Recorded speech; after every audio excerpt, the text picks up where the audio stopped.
Bonjour, bienvenue sur mon premier cours de dessin. Je suis Dorothée Babou, styliste créatrice de mode française. Ce premier cours consiste à vous apprendre à dessiner un dessin de figurine de mode ou un dessin de mode. Pour cela, nous aurons besoin d'un crayon Critérium avec ses mines 0,5 mm que j'utilise, une gomme de pin, un stylo noir feutre pour le contour et une règle pour mesurer. Le dessin se fera en 3 étapes et nous obtiendrons ce résultat.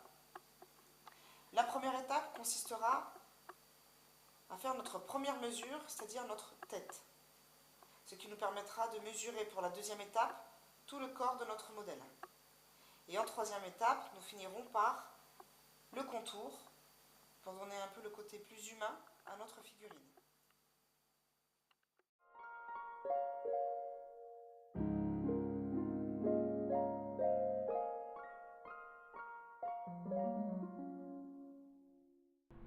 Alors, pour dessiner ma figurine, j'ai besoin, sur toute la hauteur de ma feuille, pour prendre toute la hauteur, j'ai besoin de définir d'abord mon visage, ce qui me donnera la première mesure. Le visage nous permettra de calculer toute la hauteur de mon mannequin. Alors, je commence par le crâne, avec un bel arrondi sur le crâne et une pointe plus refermée sur le bas de mon menton. Donc, je dessine le ovale à gauche et à droite. Ensuite, pour tracer le milieu de mon visage, rien de plus simple. Voilà, des petits pointillés verticales. Je fais de même pour horizontal.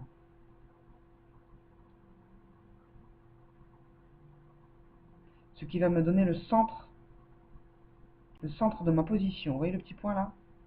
Ce petit point est très important. Ça va définir le milieu de mon cou. Et plus tard, vous verrez, sera très important pour la position. Alors, pour calculer les mesures, c'est très simple. L'index sur le crâne et le stylo, le crayon, sur le bas de mon visage, en dessous le menton. Ça sera votre mesure.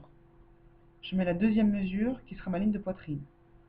Et ma troisième mesure, ma taille. Regardez. Ligne de poitrine, ligne de tête.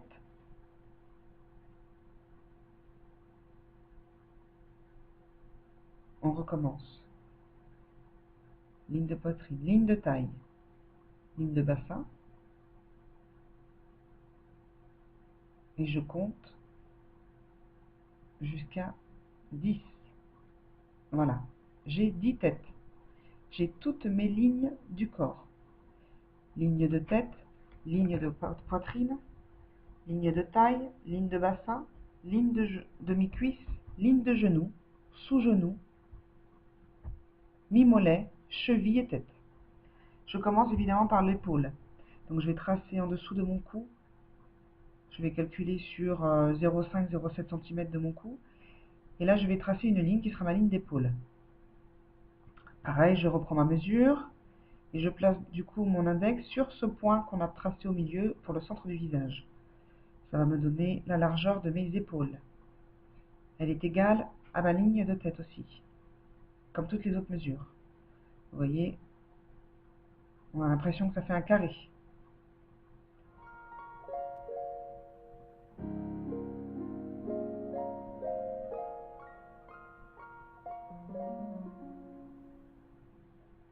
Très important avant de commencer votre dessin, vous savez si votre position sera à gauche, à droite, si votre modèle sera en train de marcher, prendra la pose, etc. On va lui faire une pose à notre mannequin avec les hanches et le bassin,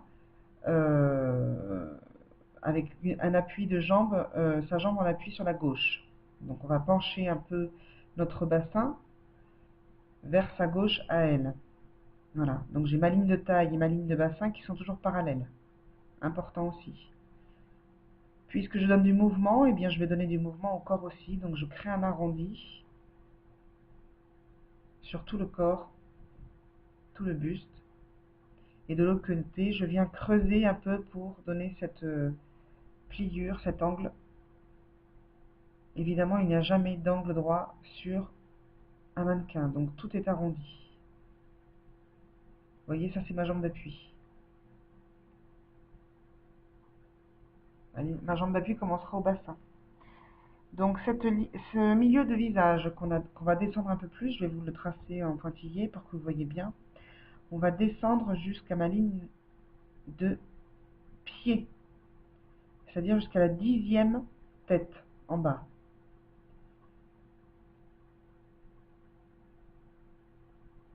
Voilà. Si je prends la règle, on est pratiquement droit. Parfait. Vous pouvez le faire à la règle aussi, hein, si vous êtes, si vous n'avez pas le coup de main et l'œil. Et tout de suite, je prends ma jambe d'appui et je trace un trait jusqu'à mon point de chute en bas. Là, j'ai déjà ma position qui commence à avoir plus de mouvement, mais il ne faut pas que mon mannequin soit bancal. Ça reste un mannequin qui doit se tenir droit et ne pas tomber, ne pas être bancal. Pourquoi l'importance de cette ligne? Mon autre jambe, vous faites ce que vous voulez, soit vous la faites marcher, là on va la faire plutôt plier,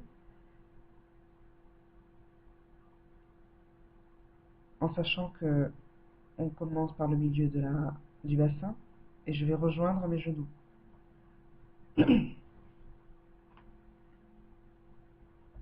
Voilà le milieu, ma cuisse, ma ligne de genou.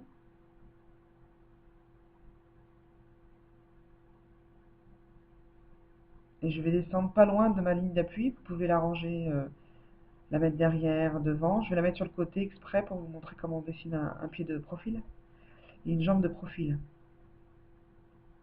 Voilà, donc ça ressemblera un peu à ça. Évidemment, on va donner le côté plus humain au final de notre dessin. Un dessin de style.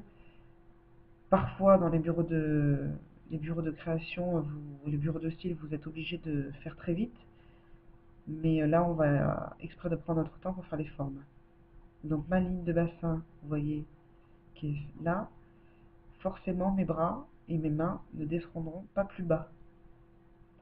Là, je vais mettre une main posée sur les hanches,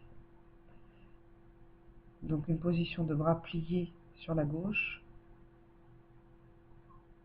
N'hésitez pas à donner beaucoup de mouvements, c'est très bien pour un dessin de style, le mouvement.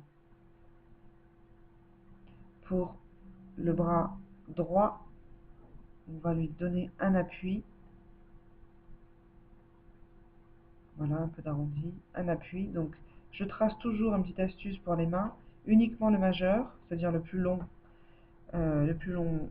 doigt et le pouce. Voilà, vous voyez très bien que c'est une main. Ma ligne de poitrine.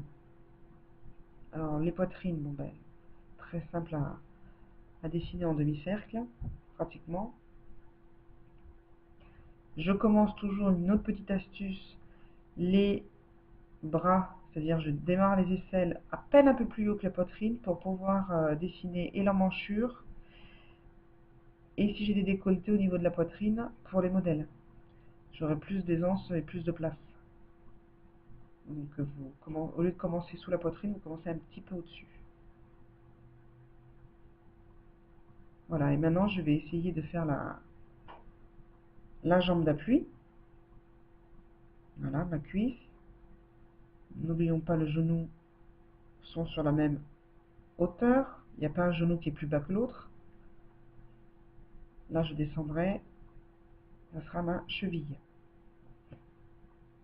Cheville. Et là, j'aurai mon autre pied.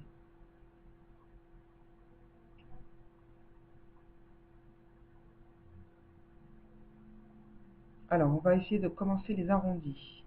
Pour mon cou, vous tracez une légère plus grande d'un côté de l'autre le cou. Et vous arrondissez bien au niveau des épaules et de l'omoplate. Parce que votre modèle aura les épaules carrées et rectangulaires, c'est pas très joli. Pareil pour la gauche, au niveau des omoplates.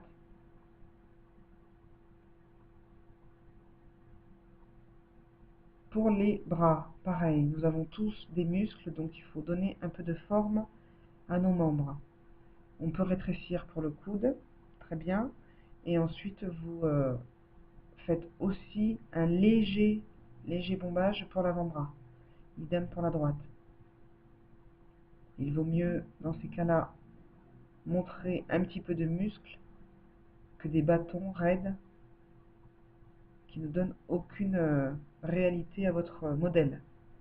Je vais gommer avec une gomme de pain. L'avantage de la gomme de pain, je ne sais pas si vous la connaissez, vous voyez, ça ressemble à ça. Ça ne fait pas de petites bouloches et de traces. Alors je refais mon coude, j'arrondis bien mon avant-bras.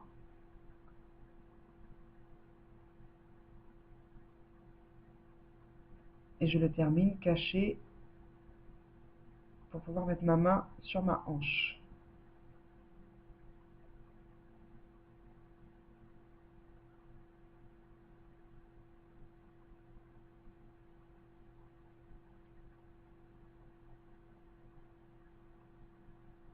Si je reviens sur la poitrine, c'est pour marquer bien le rond, pour que vous fassiez la différence avec la hauteur de mes bras.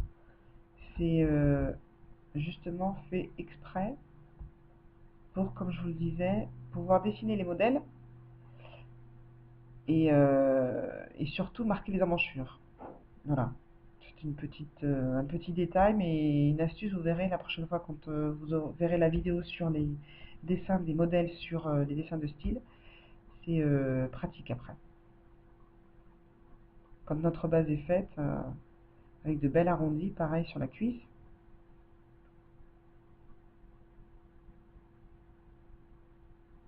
N'oubliez pas que le genou c'est rond et non pas carré, donc j'arrondis bien. Je donne de la forme à mes cuisses, un peu sur le bas du bassin. Pour notre cuisse, je rétrécis un peu pour le genou. Mes deux genoux sont normalement toujours sur la même ligne. Hein, vous n'avez pas un genou plus haut que l'autre. Il faut faire très attention à marquer les genoux à la même hauteur. Là, nous avons la ligne du mollet. Et là, vous avez le sous-genou. Donc, le genou est bien en haut de cette ligne.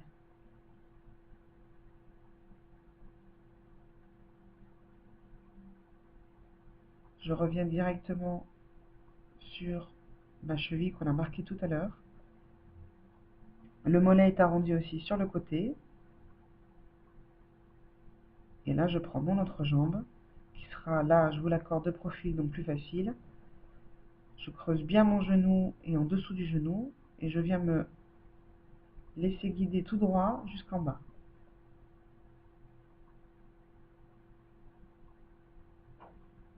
Et là, j'ai plus qu'à faire mon pied à gauche. Celui-là, il est facile, il est de profil aussi. Donc je bombe un peu sur le haut de mon pied, et je viens finir par une chaussure. Je fais toujours des chaussures à mes modèles. Je dessine l'arrondi de mon talon derrière. Vous voyez, et je fais une quasi parallèle pour rejoindre en bas le pied. Un petit talon et mon modèle est déjà chaussé. Ma cheville de droite, je fais un petit, mais vraiment léger, petit arc et je viens descendre tout droit pour faire mon pied. Cela donne une espèce de goutte d'eau.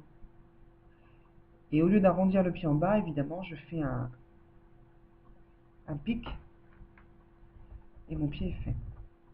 Donc n'hésitez pas à revenir sur le modèle pour bien arrondir toutes vos formes, pour donner vraiment le côté humain et non pas le côté très dessin de première année d'études. Il faut vraiment que vos formes, ça sera à force de dessiner que vous aurez les bons coups de crayon. Moi j'utilise après ça pour le contour, c'est un stylo pas plume mais plutôt encre. Et après vous avez fini votre dessin. Dans une prochaine vidéo, nous verrons les détails des visages, plus en détail que le reste du modèle. En attendant, je vous souhaite de bien travailler et je vous dis à très bientôt.